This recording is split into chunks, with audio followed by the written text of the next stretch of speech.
Hello everyone, it's Silvia. Welcome back to my channel. Today we're going to have a look at a few decks that arrived new in my collection. We're talking about oracle decks, but mostly tarot decks. Let's see.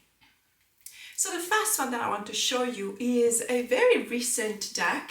It's a deck that has been published by Blue Angel, and therefore I never know whether it's already been released overseas or it will be in the future. Blue Angel is an Australian company, so they do release their decks in Australia first, but we're only talking about a couple of weeks or 4 weeks a month at most.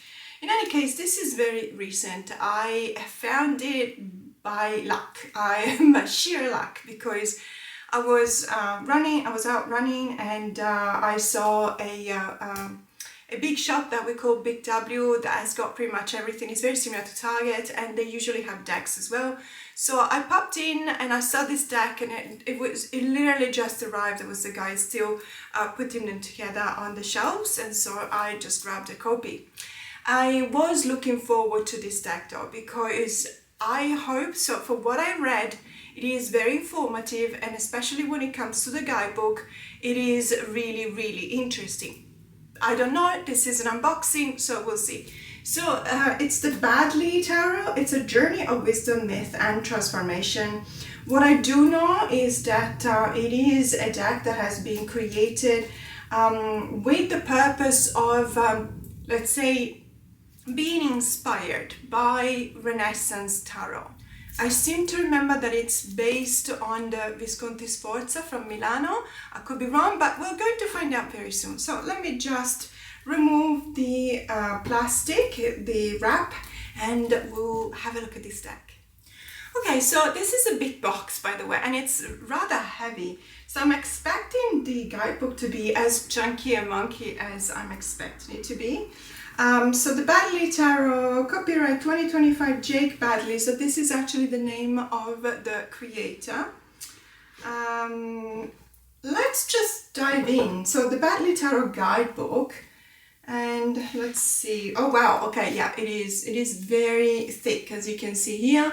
It is very chunky, and let's just have a look at how many pages we're talking about here, because to be a mass market deck, especially to be a mass market deck by a publisher that traditionally they tend to publish 99% of their decks are oracle decks. Sometimes they do publish some really beautiful, actually. The Medieval Feather Tarot was from a couple of years ago, was also published by Blue Angel, and you know, not many tarot decks, as I said, but sometimes they do publish traditional decks.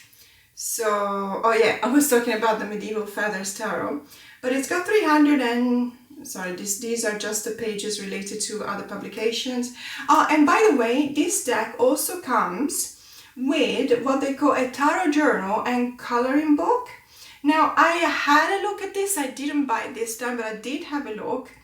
And the coloring is referred to these images that you can see here. However, the tarot that comes in black and white, so the cards are in black and white. So I'm not entirely sure that I would want to color them if they were intended to be in black and white. Even though I would not be coloring the cards, I will be coloring the reproduction of the cards on the pages of the journal or the coloring book. But in any case, I don't know, I think I actually really like them the way they are.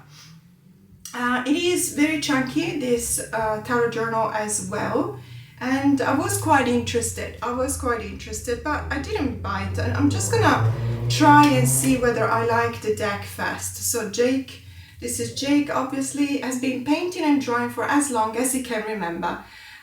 So, okay, cool, very cool presentation. So in any case, we're looking at about 355 pages. So again, this confirms what I thought, that unless there's a lot of personal information or stories related by the creator, which is always really good to hear anyway, but there might be a lot of information about tarot cards, and that means that I'm going to be interested. So these are some of the images I'm expecting that we can find on the deck.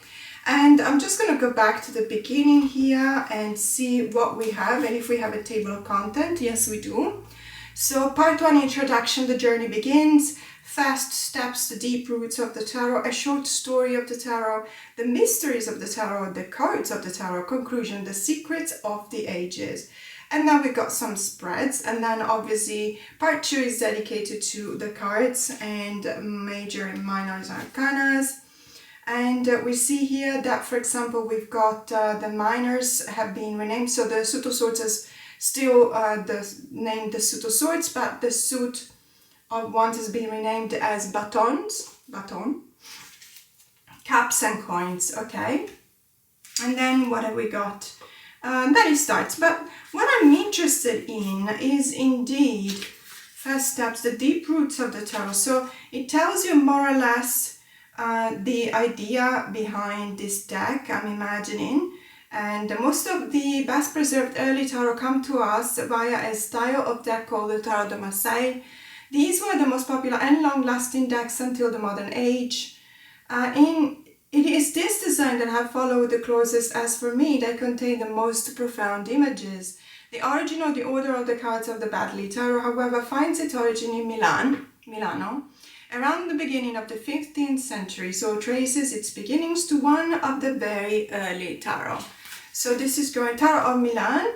So there you go. As I was saying, Visconti Sforza, the earliest tarot-like deck we know of was commissioned by Duke Filippo Maria Visconti of Milan around 1425.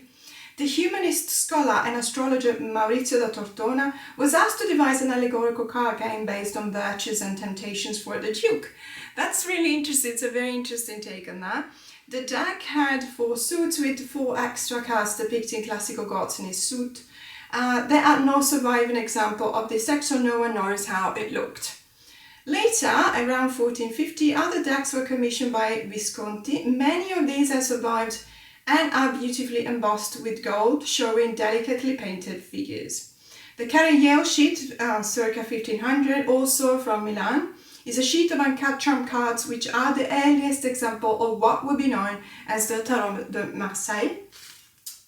So that's a bit of a story here, which is really interesting. Then when the Italian cards spread to France, you know, if you're French, you're probably going to say that that's not what happened, that the opposite actually happened.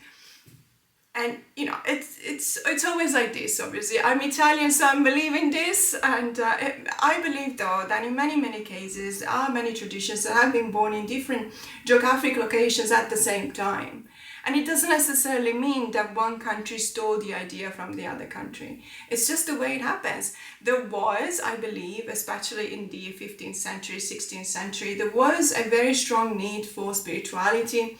Let's not forget that humanity just came, at the tail end of some very dark years. And they needed to feel that something was changing.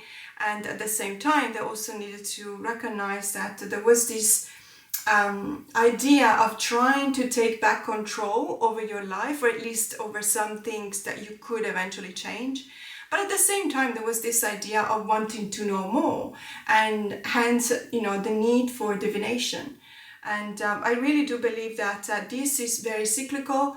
I believe that tarot came back very, very strong during the pandemic, because everyone wanted to feel like they had a way to just try and understand what was going on and what would go on in the future. So it is very beautiful to study the history of tarot. I really would love a book that doesn't look at the meaning of the cards, but looks exactly at this. So just looking at all of the examples of tarot and divination in general, and trying and find an hypothesis of as to what caused the specific country's population to try and find out how to best predict the future. So in any case, modern tarot, the story of modern tarot, symbolism of the cards. Renaissance Italy was the center of reawakening of interest in astrology, mystical Christianity, and ancient Greek philosophy, which influenced the thinking of the era when the various tarot decks were made. At the root of these philosophies, especially Greek thought, was the doctrine of the reincarnation of the soul. I have found that these same things are found in the tarot trumps, and that they informed its design and order. very interesting. I'm loving this approach. Very, I would say it's very, from a historical point of view, I feel like Jake Baddeley speaks with authority and that he's done his own due research.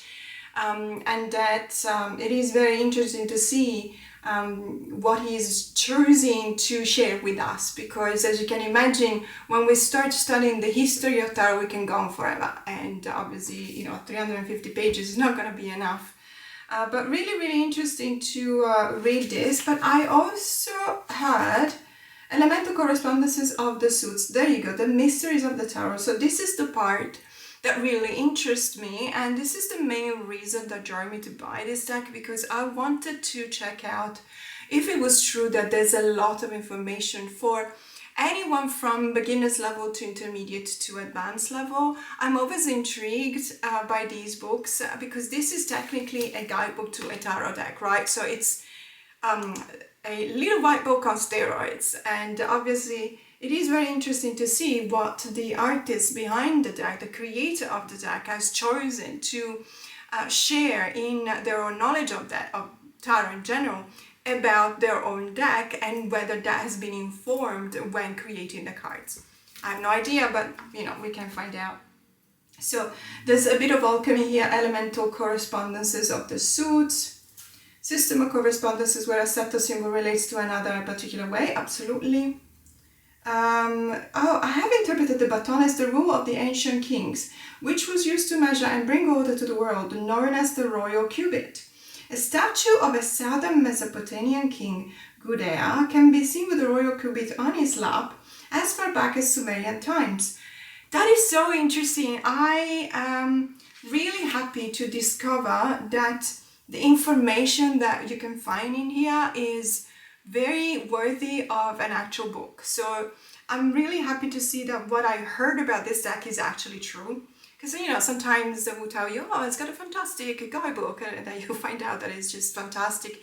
And it might be because maybe it recounts the experiences and the intention behind the creation of the deck from the author or the creator. But I really wanted something more of a let's say a study book, something like that. So we do have the elemental associations here: swords, batons, cups and coins.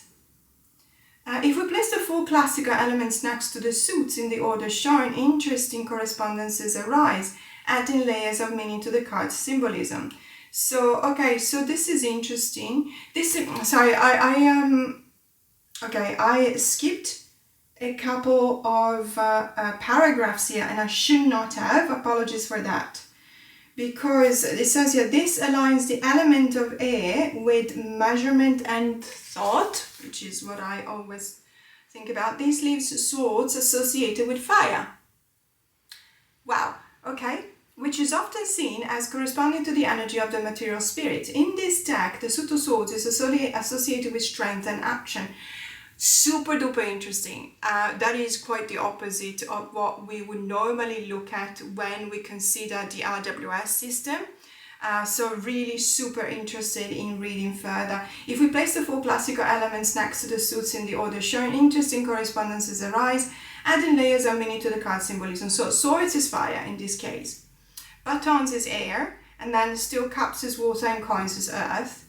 And everything associated with fire, so warm, dry, bright, passionate, spirit and being. So this list of associations can be further explored, revealing that a relationship to the professions and the distinct qualities people will need to succeed in them. So swords with strength and energy, being, leaders and warriors. Warriors, I still see that, because to me the Knight of Swords is, is the warrior. Basically, is the one that doesn't obey orders, but obeys his or her or their own code of conduct, a moral code of conduct. Batons associated with measuring and dividing, thinking, scientists and philosophers. Cups, healing and nurturing, feeling, priests and doctors. Coins, wealth, solidity, matter, doing, merchants, laborers. So this is going to be incredibly interesting to study. This is going to be a really interesting deck to study because of the difference of associations that we can find here. the magic of the pips. So we're looking at numerology as well. Let's see if it's the way in which I relate to numerology. So number 1, for example, primary movement. Number 2, duality, choice, growth. Number 3, birth of the many. Yeah, definitely. 4 is stability. 5 is activity. Yeah, definitely. I like that as planned, life. Oh, cool. So there's also a parallel between the numerology related to, let's say, the number of the pips, and also a parallel with the stages of a plant's life. So for example, number 1 is a primary movement, and it's related to the seed, and the Ptolemaic order is related to the whole element. Then number 2 is duality, choice and growth, and it's the germination and the zodiac. Number 3 is the birth of the many with the establishment and Saturn, and so on and so forth. Loving this. I find it incredibly interesting. And I have absolutely no problems in admitting that this will be a learning deck for me, even though I have been studying and reading tarot for 37 years. I strongly believe that I will find something that I don't know in this book. So I'm really happy about that. So it talks about pips in historical tarot decks, where simply numbered cards of each suit. Today numbers are mostly seen as units of counting and nothing more, etc, etc. So we're talking about sacred geometry here. Pythagorean were also geometers, and with every number comes a geometric form that describes it. Yeah, absolutely loving this as well. The planetary spheres, so we got references to astrology as well. Yeah, even further. And then what do we have? Yeah, the association between the numbers that we've seen earlier, but also associated and related to the suits. The fates in the sky, originating in Sumer astrology, characterized the stars and planets as potent influences on the destiny of humankind. So I just, sorry, I don't want to stay much longer on the book, but this is going to be incredibly interesting. As, you know, I'm very happy to see, because I was told by someone, and I just wanted to see for myself, and I'm happy to say that this is incredibly. It's got also a section dedicated to chakras and the zodiac, for example, here, which is something I know very basic stuff about the chakras. Amazing, absolutely amazing. Really loving this for what I can see so far. The family of humanity. Wow, talking about archetypes, for example. Really interesting. Swords, and then divided by the core cards, so divided by suits. The greatest secrets of the soul's journey. And let's see, the social hierarchy, the virtues. Wow. So we are going into groups, dividing the grand trumps, so the major arcanas as well, the adversities and the afterlife, the wheel of fortune, the cards of the tarot, the celestial harmony. This reads like a you know, like a book. The ladder of souls. The 7 vices. Wow, the vices and virtues. How cool is this? I'm really loving this. The 7 vices, the 7 virtues. Luckily, I studied Latin for 13 years of my life. But if you ask me, it was way too many. I mean, what do you do studying Latin for 13 years? 13 years, why? Do we really need to study Latin for that long? Vice, planet, and virtue, really cool. So for example, Saturn, which is the planet of wisdom, is associated with the vice of foolishness. Yes, I definitely see that. But also, antithetically, with the virtue of prudence. Really cool. Mercury with envy and charity. Interesting. Okay, and then there's also the association with the major arcanas.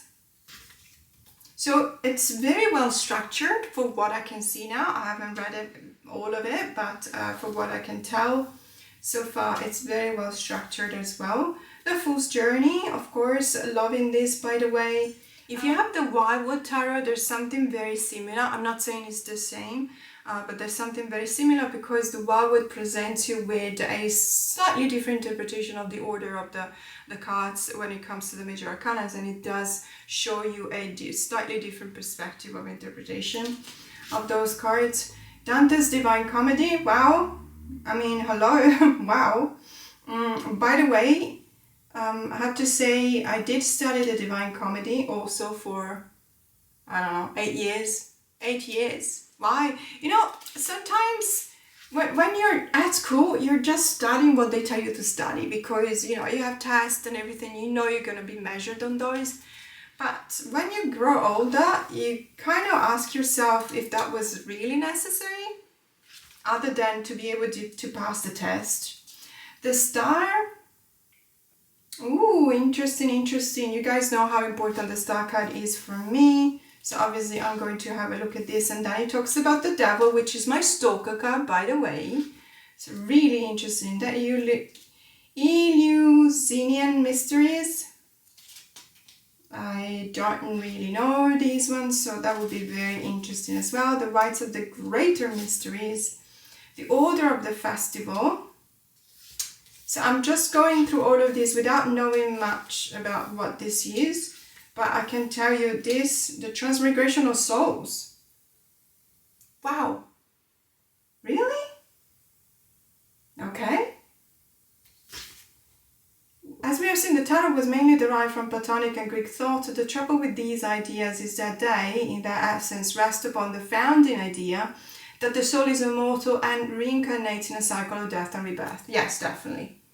Okay, yeah, I get it. Oh God, this is so smart, so intelligent, so academic, scholarly in a way. Absolutely loving this. Conclusion, The Secrets of the Ages. And then we got a few spreads here. And the Celtic Cross with the 3 cards. There's only the classic spreads, so that's fine. And then finally it starts with the cards. And we do have, let's say, a couple of pages for each and every card, which is always nice. We talk about the mystery, the message, and also the meaning when you read it in reversed. And then we move on to the Juggler as opposed to the Magician. I wonder how many of the cards will be renamed. So, without much further ado, let's just dive into the cards, because I know that this intro has been really long, but I feel like I've actually been talking about the book rather than the deck. And, you know, many times I've been asked to recommend some tarot guidebook that is also very informative, and I also always talk about the Tarot Vampires by E.L. Daniels because it's got a fantastic book. From now on, I'm going to talk about this book as well because it's absolutely fantastic. And to be honest with you, some of the stuff that I've seen, I've never seen before in a guidebook. I may have seen them obviously in an actual tarot book, or you know, in a scholar book or something like that. I'm sure that Benabel has been writing about it. If it's related to tarot, Benabel probably wrote about it at a certain point. So let me just zoom in and let's have a look at these cards, because as I said, yes, it is inspired by the Renaissance, the Italian Renaissance, and really beautiful. By the way, the backs are reversible, as you can see, really nice. And this is the drawing that you find on the cover of the journal, the tarot journal or coloring book. So, wow, oh, wow. Sorry, let me just admire this card, the High Priestess. There is such an attention to details here. The shade on the neck, under the chin here, really beautiful, well done, just absolutely stunning. Really loving this. The expression on the Empress here is very intense, and just as much on the face of the Emperor and the Hierophant as well, of course. Oh, these two lovers look like they're almost scared about what choice they made, and if they're going to actually be happy about this choice.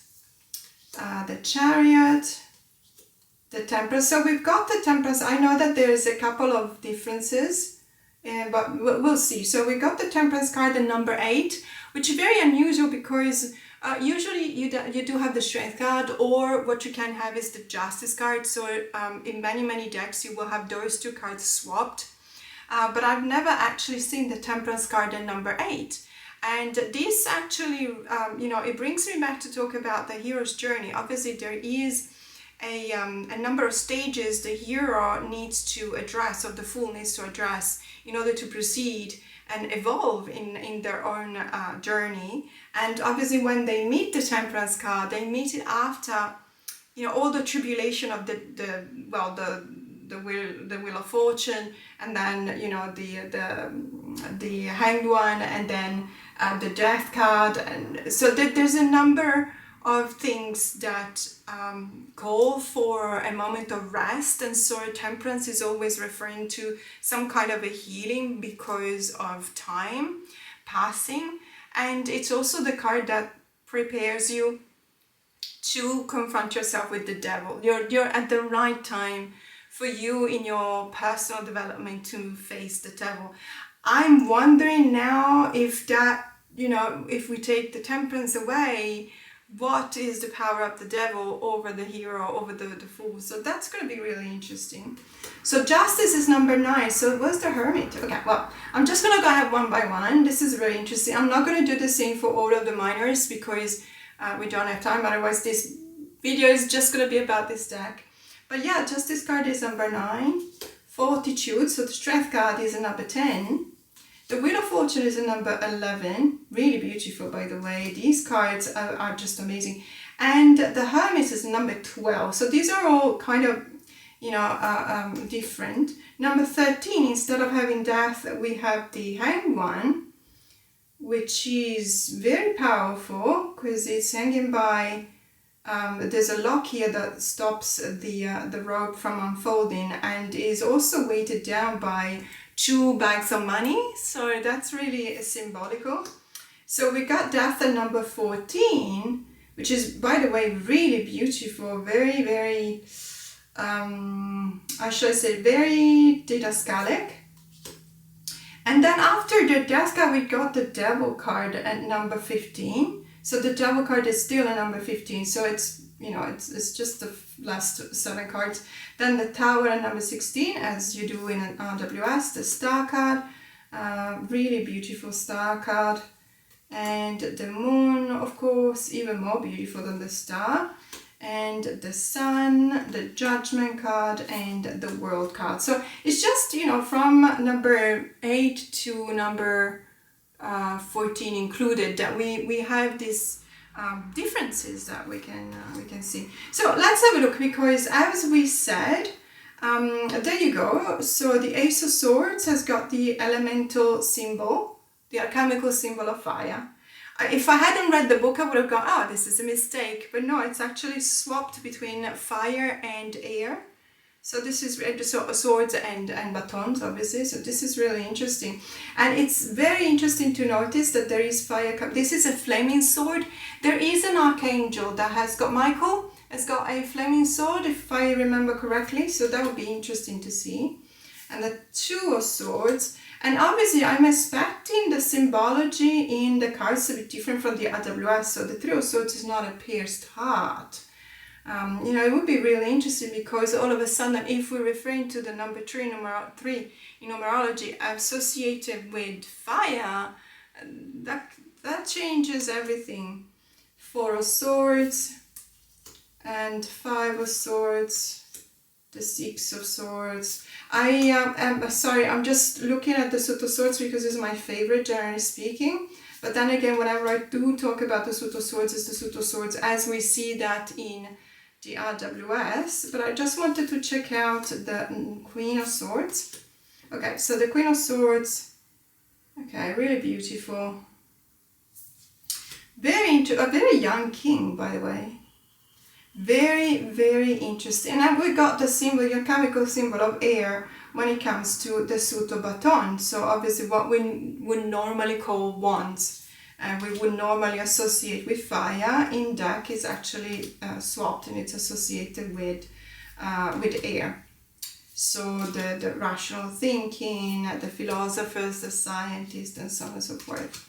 And then I'm expecting the suit of cups, of course, with water, and the suit of pentacles. Let me just get there first. And the suit of pentacles, obviously, with the earth. So yeah, we've got this here. The images are not, obviously, we do have, let's say, fully scenic minors, but it's not an RWS deck. So obviously, let's not expect to see RWS depictions here because we won't find them.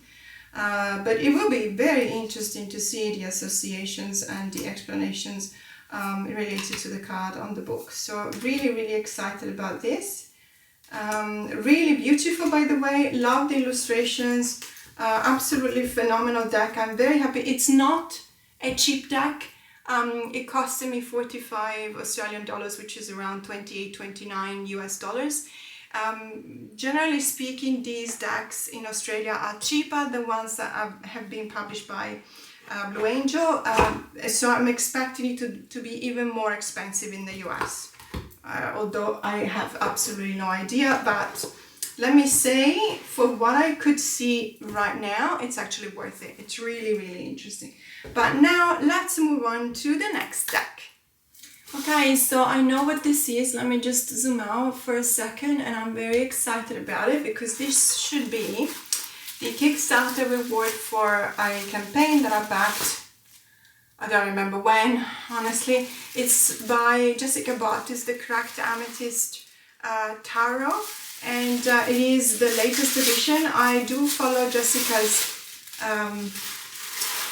Instagram account, and I followed through when she was showing us all of the different stages of the evolution between the two decks, the Order one and this one. And I have to say, I can't wait because this one looks absolutely amazing. And so let me just quickly open it. So it comes with this wraparound magnetic closure kind of box, which is always very nice. And it's got some here, you can't tell, but it's very it's a kind of a glossy foiling. There you go. If I do this, you could probably tell. Very, very nice, very beautiful box. Very high quality as well. This is the guidebook, so I am just quickly gonna go through it just to see whether so if these are all the decks, my goodness, I only have 2 other decks, unfortunately, and they are the Amethyst Oracle and the Phenomena Oracle. I always wanted to buy the Botanical deck, the Botanical Tarot. I always wanted, but I know that it's super duper expensive to find, the Body Language Tarot. I know that the Idiosyncra deck is technically this one, so this one is the new version of the Idiosyncra deck. Messages Tarot, I don't think I've ever seen it. Only time will tell, same. Rustin Beach Face Oracle, don't know that one. And Botanical deck, Black Light and expansion packs. Okay, so let's have a look. So I think it goes straight to talk about the cards, and as I can see here, it talks about the Fool and the Magician. Very interesting, by the way, very, very interesting. I love guidebooks that have symbols in them because they're very visual, of course, and to me it's just making it easy to remember, you know, what we talked about when we talked about that particular card.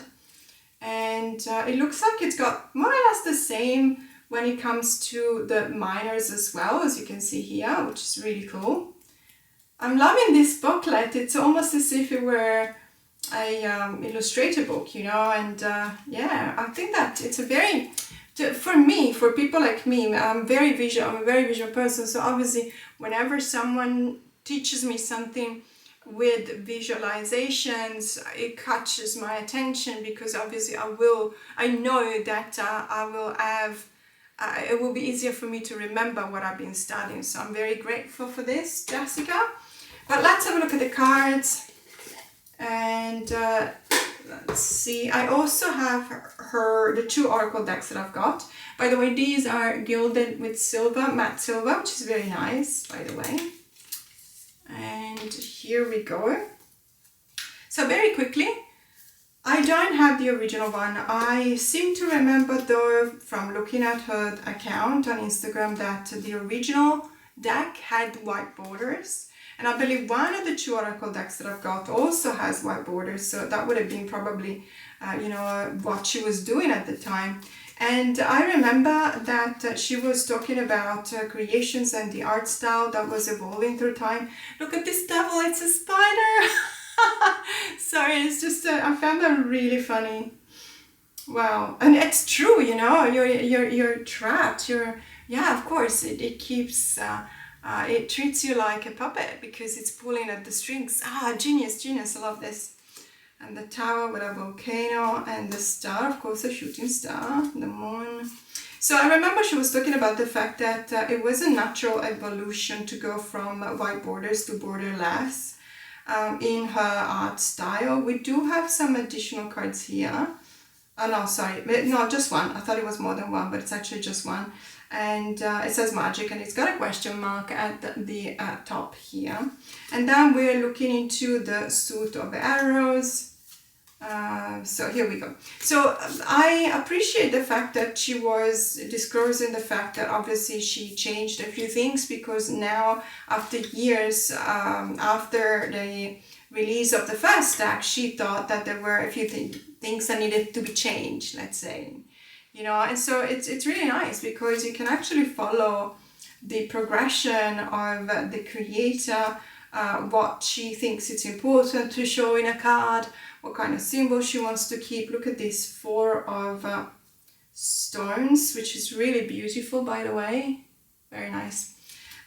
So yeah, whatever is important for a creator, because it's their own message, their legacy in a way. And so as tarot readers, I believe that we also have the responsibility to really understand what the creator wanted to express as a message, because it's their way to pass it down generation to generation, what they want to us to focus on by showing me a certain element on the card.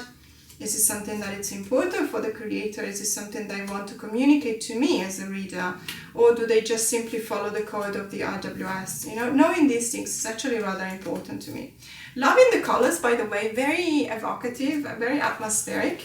And what I'm going to do, so I've got the 2 oracle decks here, so I'm just going to give you the quick shuffle and then we're going to do a couple of pairings. Okay, so we've got the tarot deck here, and then I'm taking the Phenomena Oracle, 32 cards, instruction sheet, etc. And this is it's a very interesting deck. It's based on phenomena, generally speaking, meteorological phenomena. So it's something that obviously has a lot of symbology related to that. And but there's also other cards, as you can see here.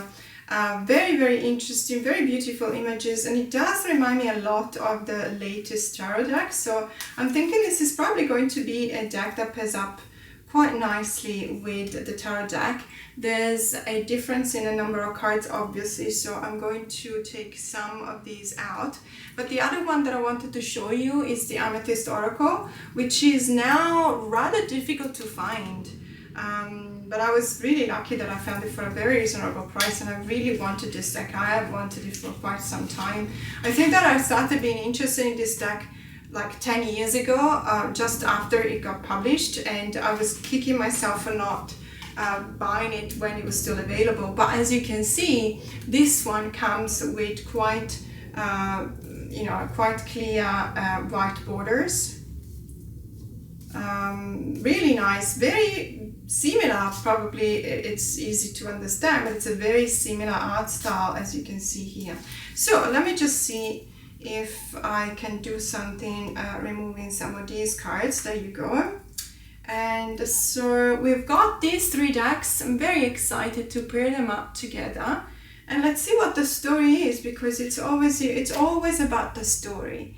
It's always, the message is always telling us something about a story. So we got an omen here with the sun and the smoke. Wow, this is already very, very eloquent, very communicative. There's this dialogue that is happening between the cards. It tells you not to give in entirely into the mindless joy of the sun where everything is under this really harsh light and you can just see whatever is in front of you.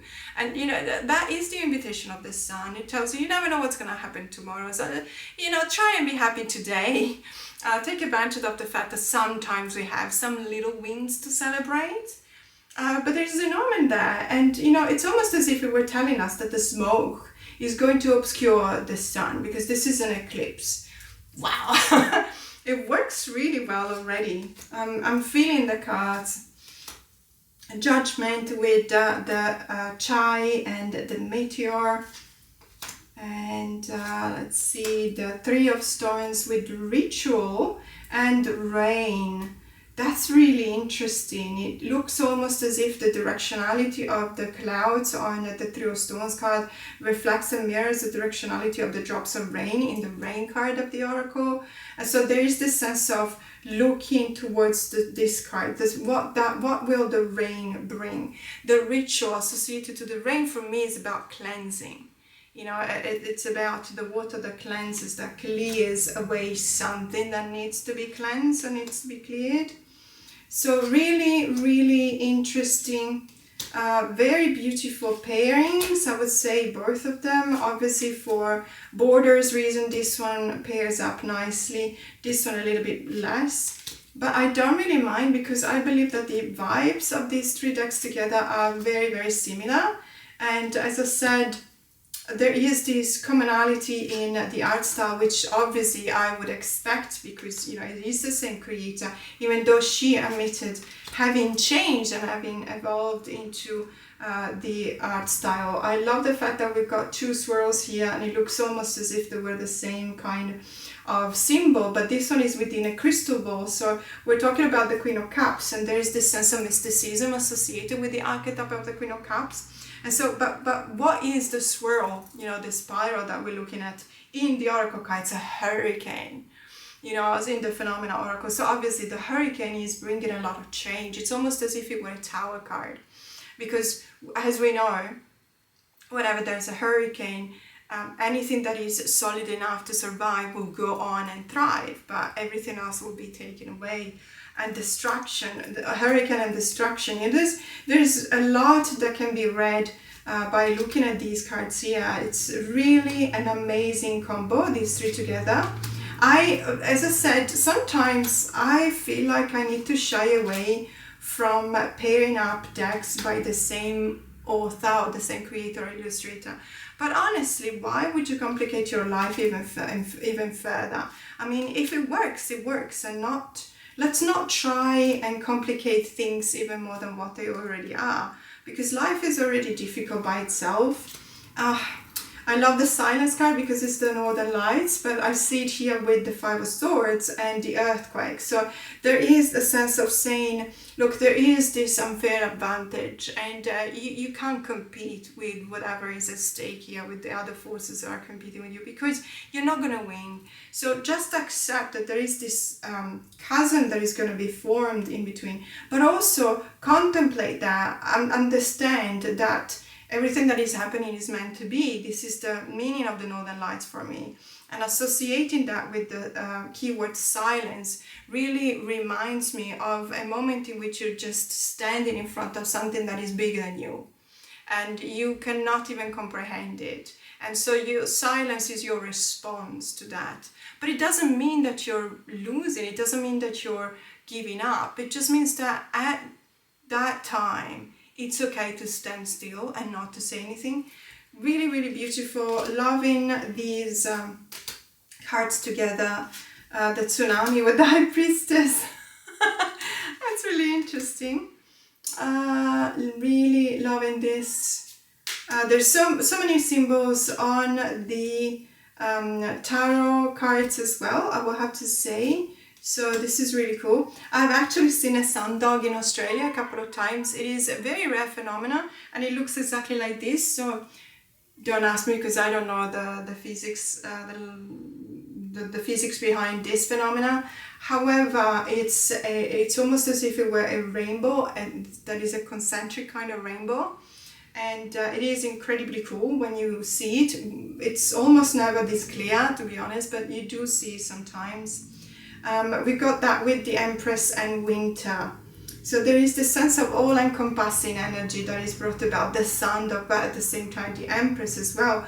But it also tells you that there is something during winter that is still acting behind the scenes. You know, in winter, that's when the crops rest, but they don't die. There's so many that can be read in this. Really, really beautiful. These pairings are absolutely phenomenal. I am so happy that I have this deck now because I can work a lot with these three together. Let me know if you've got the cracked Amethyst Tarot and if there's any deck you like to pair it with or work with, because I will be interested to know. But let's move on to the next deck.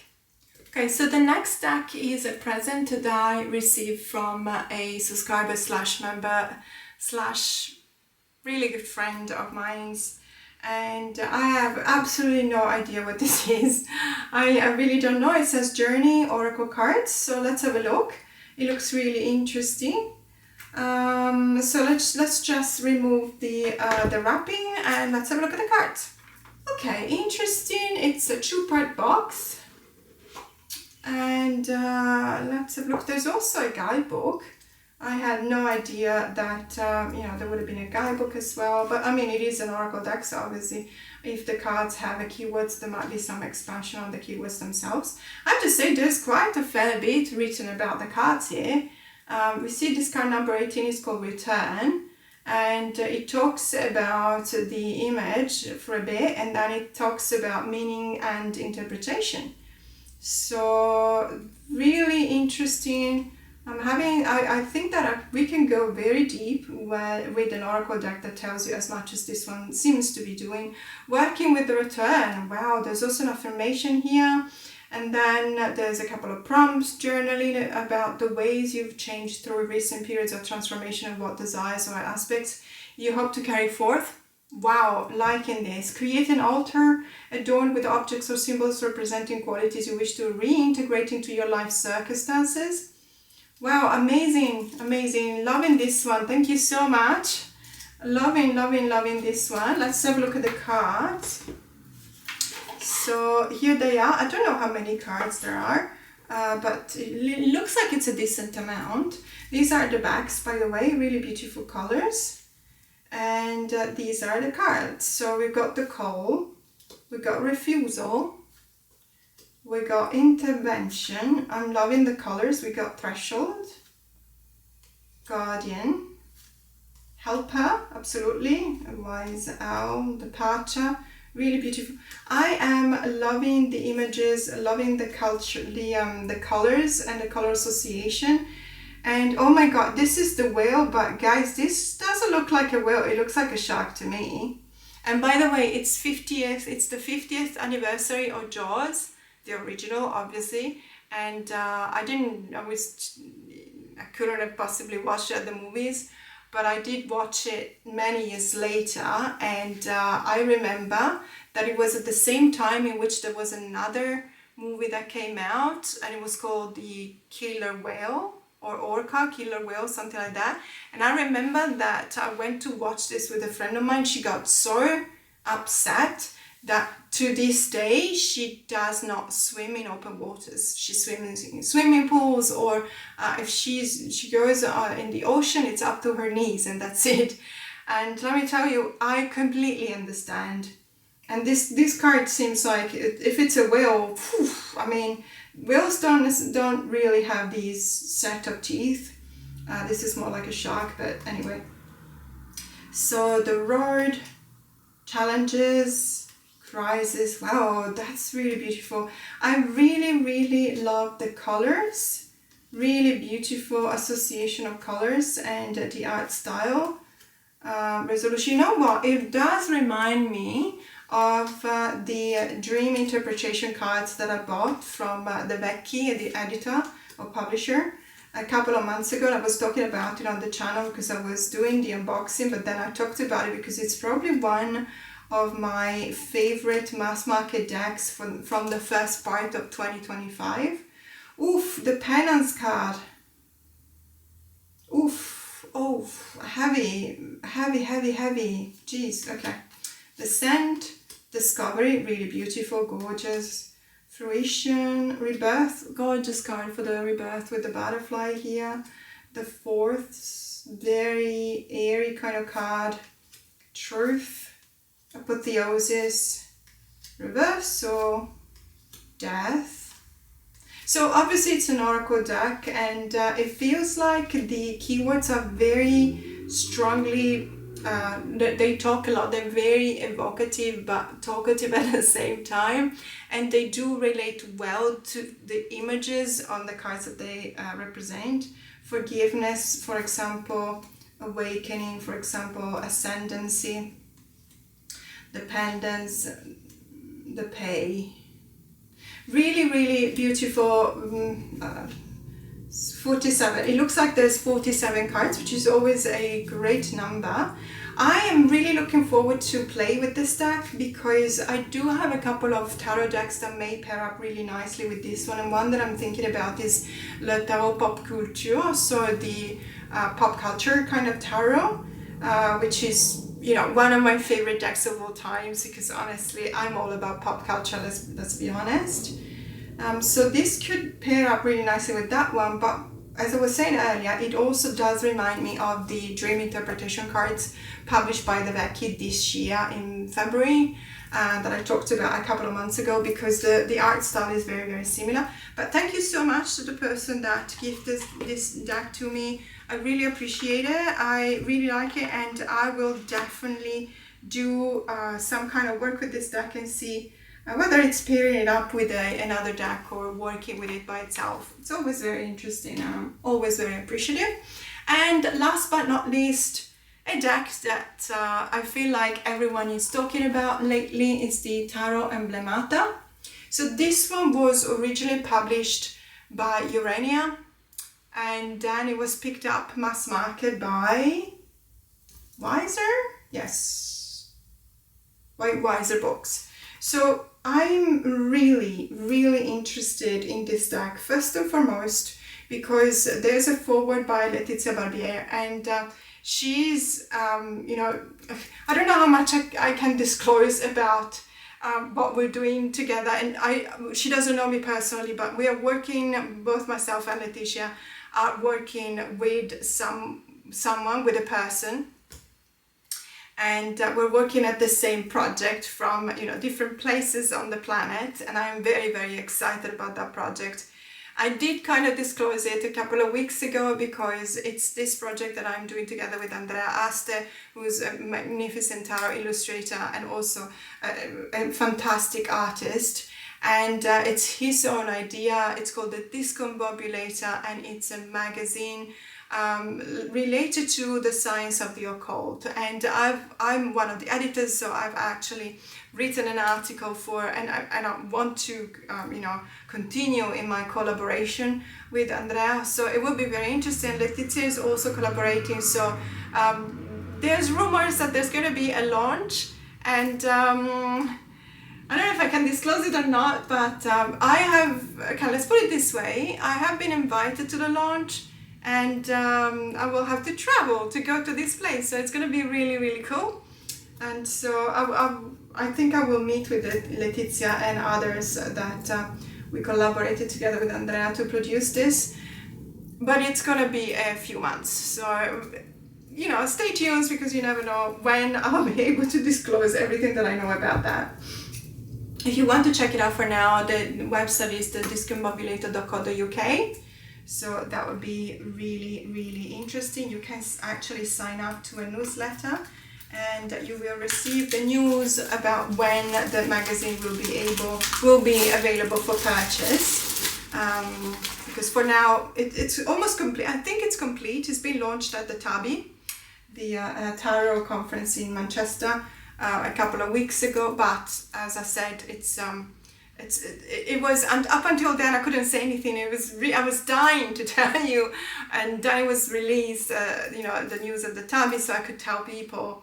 But there's still so much that is going on behind the scenes, and I cannot tell you everything about it. So in any case, I'm really, really excited about this deck, the Tarot Emblemata, Decoding Magical Symbolism. I will probably just have a very quick first impression today, because this feels like the Baddeley Tarot in the sense that it's probably one of those decks that I really want to study before I even venture with some kind of an opinion about the deck. I'm expecting it to be an incredibly interesting deck. And as I was saying earlier, I've been studying Latin for 13 years, which really, sometimes you're like, really, did I really need to study Latin for 13 years? And, now the funny thing is that I know the names of the plants in Latin better than my husband, and that's actually his profession. so we're sometimes we're kind of discussing, because I'm like, no, this plant means this and that. And he would have a different opinion, and then we find out that I don't know anything about plants. Seriously, I just kill them by looking at them. I look at the plant and it dies. So I'm really not an expert, but I do know Latin. 13 years of my life spent studying that language, to the point that I was able to read, all of the classics. And I don't know how much I lost of Latin, because obviously you don't really need Latin in your life, do you? I mean, it does teach you a certain set of for learning languages, and maybe that's the reason why I know so many languages. But I always, when I took the last Latin test at uni, that was super duper difficult, and it took me like 2 months to study and prepare doing just that, like 8 hours a day of Latin. And I was furious. I was like, if I don't pass this, I'm gonna kill the professor. Luckily I passed. So anyway, this is the guidebook, and let's just dive in. So we've got the cards here, and this is a really beautiful, I can see that already, very beautiful linen cardstock. Very, very nice to the touch. Audentes fortuna juvat. Yeah, fortune favors the bold. So obviously I will have to do a study of this deck, because I'm very interested, first of all, to see whether the translation in English is actually a proper translation out of the Latin sentence. And then I would really love to do a comparison between, let's say, the card, the meaning of the card, the essence of the card, and the sentence in Latin and translated in English, and the association with the images that you can see here. So, for example, durum et audax navigatio, out in captum, a hard and bold voyage or enterprise with the strength card. And there's a lion, this is the St. Mark's lion, holding a sword. St. Mark's lion is the symbol of Venice, so it's something that is really close to my heart. So it would be very interesting. I'm not going to do it now, because honestly this video is already very long as it is. But it would be very interesting to see if the cards resonate as well, and I'm thinking already that I could probably pair it up with a couple of oracle decks that I've got that look quite similar when it comes to the art style. And by similar, I mean that they have a lot of empty spaces. Let's say there's just one object or symbol on the card. And obviously your eye is led immediately to the symbol on the card, because there's basically nothing around it. It looks like the symbol is actually floating towards you. Inter eclipses exorior, I shine in the dark, the Ace of Cups. Inter eclipses exorior, I shine between the eclipses. I shine between the dark. Ditat servata fides, fidelity enricheth. Okay. Well, it's going to be really, really interesting. Really interesting. I'm also going to probably realize that I have lost a lot more of the Latin language than I thought I did. It's just that when you don't keep on practicing, a language is very difficult to keep it alive, and it's not an alive language, it's a dead one anyway. So if I had studied science, and I haven't, but if I had studied as science, as in biology, for example, or something related to plants. But I do have to say that there's a lot of Latin when you study neurochemistry and neurobiology. So the anatomy of the brain, there's a lot of Latin in there, but not as much as you would see when you study botanical names of plants and the names of species of animals, for example. That would have been definitely, worth it for the 13 years I've been studying this language. Fortuna nimium cumulata homine. Fortune heapeth too much upon a man. Nimium cumulata, it's too heavy, so burdens too much upon a man. For the Four of Pentacles, I thought, yeah, I get it, absolutely. It's such a heavy burden, to have a certain amount of money and wanting to keep it at a certain level, but at the same time being scared of investing and being scared of taking risks. I get it, I like it, I really like it. It's really, really, it resonates, but it also makes sense. I have to say, I'm struggling to separate the cards, and it's probably because of this really beautiful gilding, but it feels like it does glue the cards together a little bit, so we'll probably have to separate them one by one, at least for the first time, and then the problem will go away. Monstrant regibus astra viam. Yeah, the stars show to the kings the way to follow. Yeah. Astra monstrant regibus viam. Ab antiquo, from the ancient times. Rerum sapientia custos. Wisdom is the guardian of all things. Knowledge. Sapientia, I would say that is more knowledge rather than wisdom. But caduceus.